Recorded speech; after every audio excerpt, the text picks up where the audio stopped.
Ladies and gentlemen, Josh Sanch, your host here on the Bodybuilding News Network. Welcome back to another installment of Bodybuilding Daily, where we talk about all things hot topic and trending in the world of bodybuilding and fitness.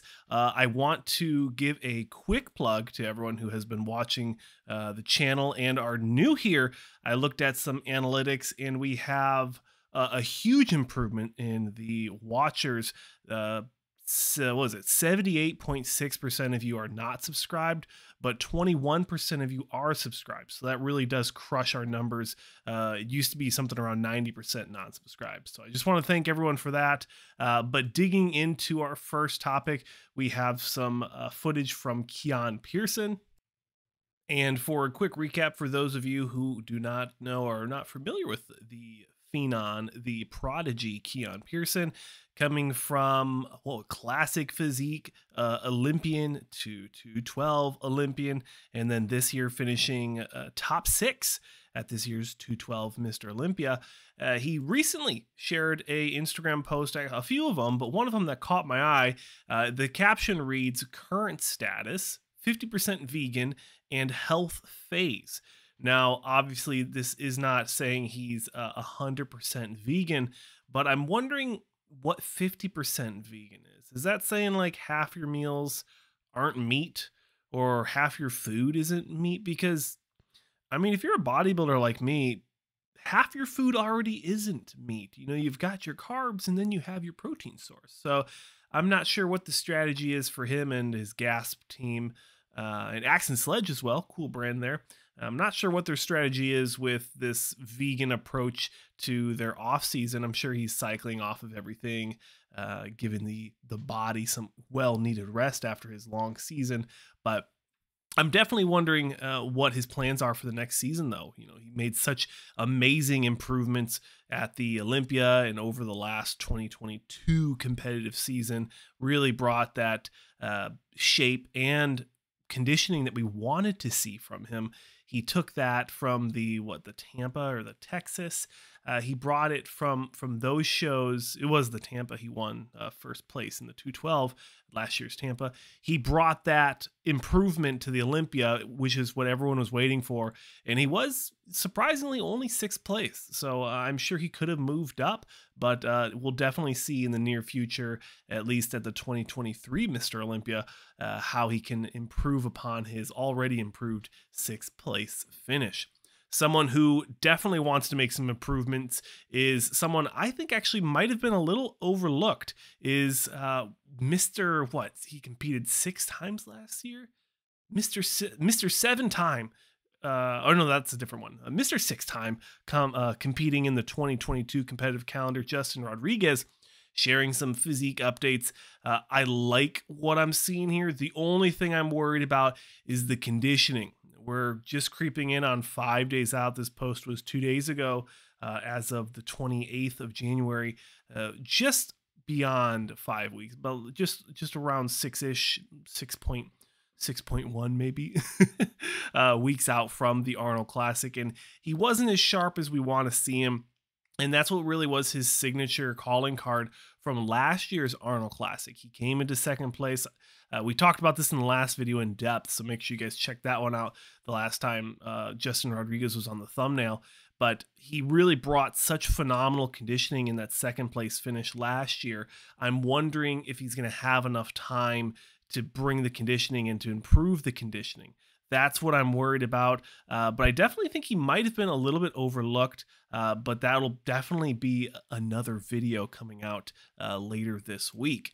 Next up, we have a gentleman that deserved another look, Patrick Moore. We haven't seen him since his injury, and the last time we actually saw him was before that Achilles tear. Let me know down below, was at the 2021 Mr. Olympia, where he placed 14th. Now, this was a different Olympia lineup. I don't know where he would land this year or last year, technically. I don't think he would have been placing in the 14th spot. The big critique from Patrick Moore as we look at this Olympia footage is his legs just aren't as big and full. And he actually, now that I think about it, he probably was one of the first people to start doing that horse saddle stance to add to the width and the thickness of the legs. And that's something that we've seen in a few different competitors recently. Specifically, Derek Lunsford has been using that horse straddle stance approach to make his legs, in my opinion, of course, to look thicker, to look wider with the legs, as the legs are still trying to catch up in thickness to the upper body. Although the legs are very well conditioned, he still needs to catch up just a tad bit when we look at muscularity. But Patrick Moore, he was working with Phil Heath for a couple years when he was first splashing on the scene. But little did I know, he's been competing all the way since 2013 in the amateur circuit. And then in 2017, earned his pro card. And then 2018, he hopped into his first show, placing 13th at the New York Pro in 2018. But of course, best of luck to Patrick Moore. And last but certainly not least, I want to continue to plug the ladies here on the Bodybuilding News Network, especially women's bodybuilders, as I think that women's bodybuilding is going in a very great direction as of late with our current reigning 3-time Andrea Shaw.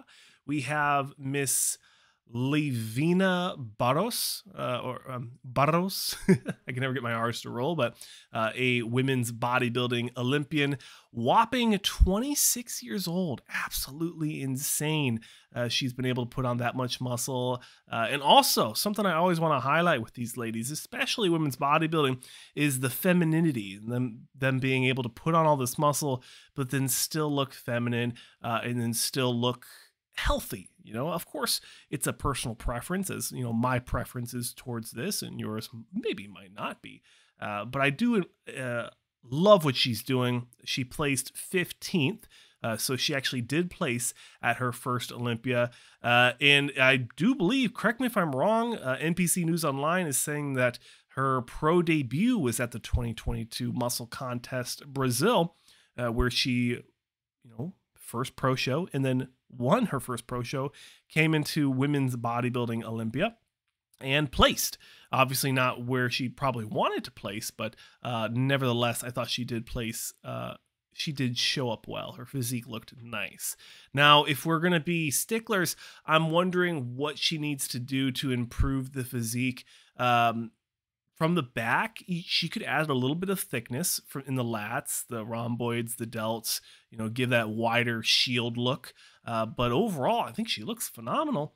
If anything, maybe besides the thickness in the back, she could add just a tad bit more conditioning. But it's really a tough balance to figure out where you need to go and where you need to stop when we're thinking about conditioning with women's bodybuilding, as it is moving in a direction towards less shredded physiques and more overall balanced, healthy, feminine looking physiques. So those are the stories for today, ladies and gentlemen. Please continue to tag me on Instagram if you want your favorite athlete featured on tomorrow's episode of Bodybuilding Daily. I'm your host, Josh Sanch. As always, thanks for watching, and I'll see you in another one.